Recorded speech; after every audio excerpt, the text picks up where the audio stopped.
राधे जय जगन्नाथ सांग माने तो आज आम कथा हवा काली हूँ पुष्या नक्षत्र भी अच्छी काली एकादशी भी अच्छी कि काली एकादशी आम पाळिबानी पहर दिन पाळिबा माने 29 तारिख रे कारण या जे दशमी युक्त एकादशी आम पाळंतिनी एकादशी प्लस द्वादशी माने एकादशी सहित जो जो दिन द्वादशी पड़ो एकादशी युक्त द्वादशी को आम एकादशी बोली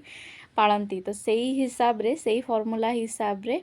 आमे पहर दिन को एकादशी पाळिबा आउ काली पुष्या नक्षत्र भी रहुची शनि पुष्या नक्षत्र रोचे 2:50 पर्यंत 9टारू एकादशी स्टार्ट हो एकादशी तिथि स्टार्ट हो 9:50 पर्यंत 2:50 रे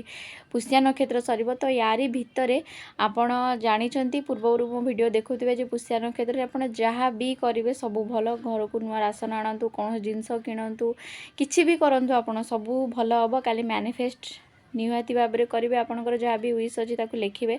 हिंदी रे गोटे कहावत अच्छी जो लिखा नहीं वो दिखा नहीं तो निजर जहाँ भी विश अच्छी प्रेजेंट टेन्स निहाती भाव में रेड कलर पेन रे लिखे आउ काली लक्ष्मी नारायण को भलसे पूजा करेंगे काली घरे हलदिया सोरिष पकेबे विष्णु सहस्र नाम काली पाठ करेंगे काली छायादान भी जदि करें भल किंतु सूर्य उदय पूर्व सूर्य अस्त पर काली कारण शनिवार जेहेतु सो ये इनफॉरमेशन एंड थैंक यू।